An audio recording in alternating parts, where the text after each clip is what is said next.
سورۃ الاعراف کی آیت نمبر 29. الحمدللہ وکفی وسلام علی عبادہ الذین اصطفی خصوصا علی سید الرسل وخاتم الانبیاء وعلى آلہ واصحابہ الاتقیاء. اما بعد فاعوذ باللہ من الشیطان الرجیم. بسم اللہ الرحمن الرحیم.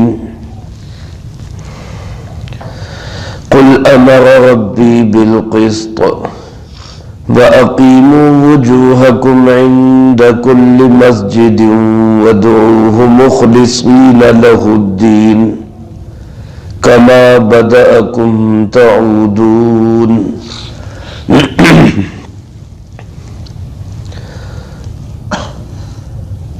اے پاک پیغمبر صلی اللہ علیہ وآلہ وسلم، آپ فرما دیجئے امر ربی بالقسط، میرے رب نے ہمیشہ مجھے حکم دیا اعتدال والا. وَأَقِيمُوا وُجُوهَكُمْ، اور اپنے رخ سیدھے رکھو، عند کل مسجد، ہر سجدے کے وقت. وَادْعُوهُ مُخْلِصِينَ لَهُ الدِّينَ، اور اسی اللہ کو پکارو خالص کرتے ہوئے اسی کے لیے پکار کو. کما بدأکم تعودون، جیسے تمہیں پیدا کیا ویسے ہی تم لوٹائے جاؤ گے.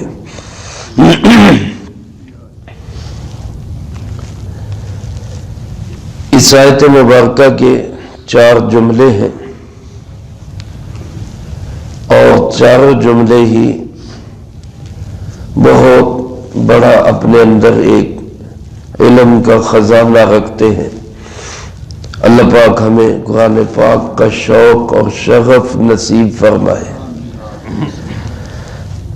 پہلے جملے میں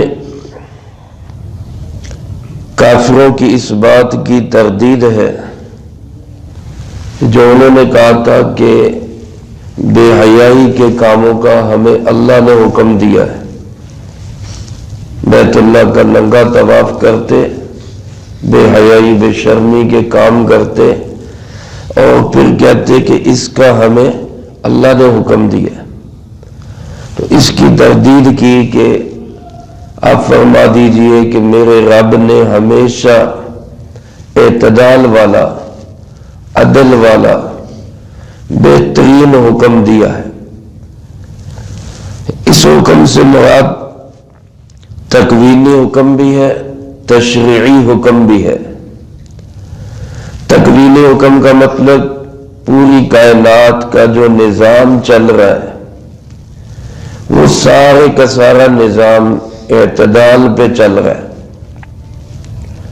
سورج کی حرکت، چاند کی حرکت، زمین کی حرکت، اس پورے نظام شمسی کی حرکت، پھر یہ ایک گلیکسی، ایسی سینکڑوں ہزاروں گلیکسیز، اس پوری کائنات کے نظام میں جو پتا بھی اپنی جگہ سے حرکت کرتا ہے وہ کس کے حکم سے؟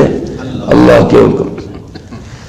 اور اللہ رب العالمین کا حکم ہمیشہ ایسا ہوتا ہے جس سے کوئی چیز بھی اپنی جگہ سے ادھر نہ ہو.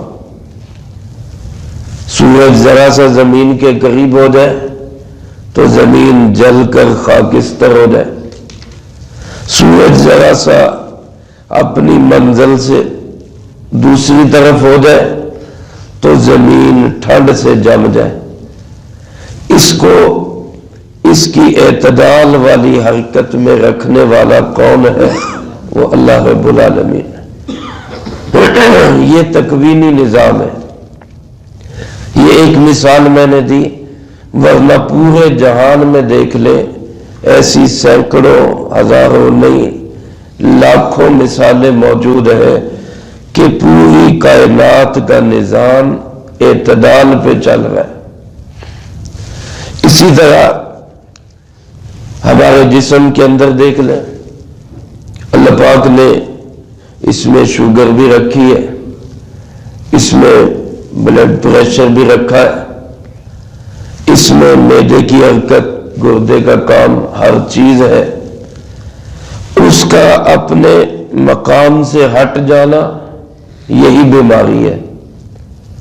شوگر ہائی ہو گئی تب بیماری، شوگر لو ہو گئی تب بیماری، بلڈ پریشر ہائی ہو گیا یہ بھی بگاڑ ہے، لو ہو گیا یہ بھی بگاڑ ہے۔ اس کو اپنے صحیح نظام پہ رکھنا یہ اعتدال ہے۔ اللہ پاک نے پوری کائنات کا نظام بھی اور پوری کائنات کی مثال انسان کے جہان کا نظام بھی اعتدال پہ رکھا ہے۔ یہ تکوینی امور ہے۔ اسی طرح تشریعی امور یعنی احکامات شریعت، اس میں نماز ہے، روزہ ہے، حج ہے، زکوٰۃ ہے، حلال کمانا ہے، حرام سے بچنا ہے، سچ بولنا ہے، شرم اور حیا ہے، نکاح ہے، یہ سارے احکامات اعتدال پہ مبنی ہیں۔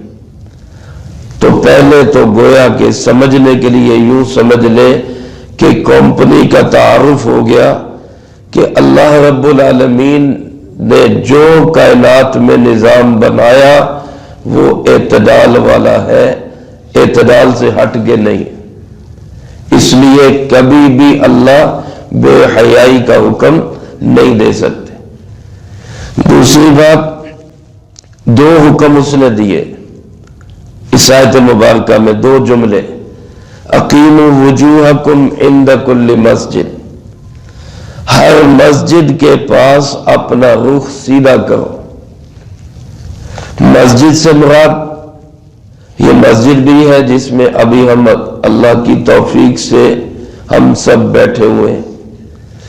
مسجد سے مراد سجدہ بھی ہے جو ہم نے نماز میں ابھی ادا کیا اللہ کی توفیق سے، اور مسجد سے مراد ہر عبادت بھی ہے، ہر عبادت۔ اب تینوں کے لحاظ سے مفہوم یہ ہوگا کہ جب مسجد میں جاؤ تو اپنا رخ سیدھا رکھو، مسجد کے آداب کا خیال رکھو، اور مسجد میں جاؤ جماعت کی نماز۔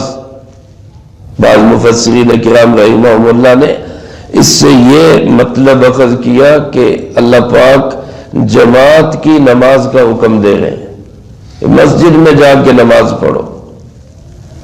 اس لیے فقہا کے نزدیک، بعض کے نزدیک جماعت کی نماز واجب، بعض کے نزدیک سنت مؤکدہ، بعض کے نزدیک فرض کفایہ، کہ اگر کوئی بھی جماعت کے ساتھ نماز نہیں پڑھے گا علاقے میں تو سب گناہ گار ہوں گے۔ اور امام اعظم ابو حنیفہ رحمۃ اللہ علیہ فرماتے ہیں جماعت کی نماز سنت مؤکدہ ہے، اس کے بغیر گویا کہ انسان تارک السنت سمجھا جاتا ہے، سنت کو چھوڑنے والا۔ حضرت عبداللہ ابن مسعود رضی اللہ تعالیٰ عنہ کا ارشاد گرامی ہے، فرمایا کہ نمازیں وہاں پڑھا کرو جہاں اذان ہوتی ہے۔ اگر تم لوگ اس شخص کی طرح، ایک منافق کا نام لے کے فرمایا، اس شخص کی طرح گھر میں نمازیں پڑھنے لگ جاؤ گے تو اللہ کی رحمت سے محروم ہو جاؤ گے۔ گویا کہ یہ منافق کی علامت ہے کہ وہ اذان سن کر مسجد میں نماز پڑھنے کے لیے نہیں آتا۔ اللہ ہم سب کی حفاظت فرمائے۔ اس لیے ایک حکم تو یہ کہ اپنا رخ سیدھا کرو، اور رخ سیدھا کہاں سے ہوگا؟ جماعت کی نماز جا کے مسجد میں پڑھو تاکہ تمہارا رخ سیدھا رہے۔ دوسرا، مسجد سے مراد سجدہ ہو تو اس کا مطلب یہ کہ نماز کے وقت اپنا رخ سیدھا کرو، قبلے کی طرف رخ کرو۔ ویسے تو اللہ پاک ہر جگہ موجود ہے، اینما تولوا فثم وجہ اللہ، جدھر رخ کرو ادھر ہی اللہ موجود ہے، لیکن عبادت میں بھی ہمیں نظم و ضبط اور ڈسپلن سکھایا کہ ایسا نہ ہو کسی کا رخ مشرق کو، کسی کا مغرب کو، کسی کا شمال کو، کسی کا جنوب کو، بلکہ سب کا رخ ایک ہی سمت میں ہو، اور وہ یہ کہ سب بیت اللہ کا رخ کرے، اللہ کے گھر کی طرف رخ کرے۔ اور تیسرا مطلب یہ کہ مسجد سے مراد عبادت، یعنی ہر عبادت کے وقت اپنا رخ سیدھا کرو۔ اس کا مقصد کیا ہے کہ عبادت کرو تو صرف اللہ کی رضا کے لیے، کوئی دکھلاوا نہ ہو، کوئی نام و نمود نہ ہو، کوئی ریا اور شہرت نہ ہو، کوئی بلے بلے مقصود نہ ہو، کہیں دل میں یہ خیال بھی نہ آ جائے کہ جی ہم نے یہ کام کیا تو لوگ ہمیں شاباش دیں، ہماری تعریف کریں۔ نہ تعریف سے کوئی فرق پڑے، نہ کوئی مذمت کرے تو اس سے فرق پڑے۔ یہ ہے اللہ کے لیے خالص عبادت کرنا۔ اور دوسرا حکم یہی واضح طور پہ دیا کہ وَادْعُوهُ مُخْلِصِينَ لَهُ الدِّينَ، اسی اللہ کو پکارو، اس طرح پکارو کہ خالص کرو اس کے لیے دین کو۔ أَلَا لِلَّهِ الدِّينُ الْخَالِص، دین جو ہے وہ صرف خالص اللہ کے لیے، اس میں ملاوٹ نہ ہو۔ جیسے وہ تمہیں جانور سے خالص دودھ دیتا ہے، من بین فرث ودم لبنا خالصا، گوبر اور خون کی رگ کے درمیان سے دودھ کی رگ، اور اس میں ذرا سی بھی آمیزش نہیں، نہ خون کی نہ گوبر کی، صاف ستھرا پاک اللہ کا نور دودھ کی شکل میں تمہیں دیتا ہے۔ تو جیسے وہ تمہیں خالص دودھ دیتا ہے تو تم بھی خالص اسی کو پکارو، دعا کرو تو صرف اللہ سے، مشکلات میں پکارو تو صرف اللہ کو، اور کسی بھی کام کے لیے، حاجت کے لیے ہمارا ایمان اور عقیدہ ہونا چاہیے کہ مشکل کشا صرف کون ہے، حاجت روا صرف کون ہے، بگڑی بنانے والا صرف کون ہے، ہمارے مسئلے حل کرنے والا صرف کون ہے، کسی کو آگے بڑھا دے کسی کو پیچھے ہٹا دے، المقدم المؤخر، یہ بھی کون ہے؟ اللہ ہے۔ اس لیے ہر اعتبار سے اپنے عبادت کا رخ بھی، نظریے کا رخ بھی سیدھا رکھو اللہ کی طرف۔ اب یہ دو فنکشن ہو گئے انسان کے، اب ان فنکشنوں میں پاور کہاں سے آئے گی؟ یہ جو دو اللہ پاک نے انسان میں صلاحیتیں رکھ دی کہ وہ اللہ کے لیے رخ سیدھا کرے اور صرف اللہ کی عبادت کرے، اس میں پاور کیسے آئے گی؟ اس کے لیے پاور بینک گویا کہ اللہ پاک نے بتایا اگلا جملہ، کما بدأکم تعودون، جس حالت میں تم پیدا ہوئے اسی حالت میں تمہیں لوٹایا جائے گا۔ اس کا یقین رکھو کہ میں نے پیش ہونا ہے کس کے سامنے؟ اللہ کے سامنے۔ پیشی کا یقین ہوگا تو رخ بھی سیدھا رہے گا، اللہ کی بارگاہ میں پیش ہونے کا یقین ہوگا، عبادت بھی صحیح رہے گی۔ عبادت کو صحیح رکھنا ہے، نظریے کو صحیح رکھنا ہے، عمل کو صحیح رکھنا ہے، اخلاق کو صحیح رکھنا ہے، معاملات کو صحیح رکھنا ہے، تو ان سب کے لیے ایک ہی پاور بینک ہے۔ ہر وقت یہ دھیان میں رہے کہ میں نے پیش ہونا ہے کس کے سامنے؟ اللہ کے سامنے۔ میرے محترم دوستو، علماء نے لکھا ہے کما بدأکم تعودون کا ایک معنی یہ بھی ہے کہ جس حالت میں تم پیدا ہوئے، جب انسان پیدا ہوا بے کپڑوں کے تھا، بے لباس تھا، مختون نہیں تھا، اسی حالت میں تم اٹھائے جاؤ گے۔ حدیث پاک میں آتا ہے کہ تمہارا حشر ہوگا اس طرح کہ پاؤں میں جوتا نہیں ہوگا، جسم پہ لباس نہیں ہوگا، اور بغیر ختنے کے ہو گے۔ کسی نے عرض کیا اللہ کے محبوب جی علیہ السلام اتنے لوگ بغیر لباس کے ہوں گے تو کیا شرم نہیں محسوس ہوگی؟ آپ علیہ السلام نے فرمایا جس کا مفہوم یہ ہے کہ معاملہ اتنا گمبھیر ہوگا، آخرت کا حشر کا عالم اس قدر خوفناک ہوگا کہ احساس ہی نہیں ہوگا کہ کس نے کیا پہنا ہے کیا نہیں پہنا، اس کی طرف دھیان ہی نہیں جائے گا۔ ایک معنی یہ بھی ہے کہ جس کو اللہ نے سعید بنا کر پیدا کیا وہ مرے گا بھی سعید بن کر، وہ اٹھے گا بھی سعید بن کر۔ جب انسان شکم مادر میں ہوتا ہے، ماں کے پیٹ میں ہوتا ہے، وہی لکھ دیا جاتا ہے کہ یہ بندہ سعادت مند ہے، یہ بندہ بدبخت ہے۔ جس کے متعلق جو طے ہو چکا، سعید کو سعادت والوں میں اٹھایا جائے گا، بدبخت کو بدبختوں والوں میں اٹھایا جائے گا۔ اللہ ہم سب کی حفاظت فرمائے۔ اب ذہن میں آئے گا کہ پھر عمل کرنے کا کیا فائدہ؟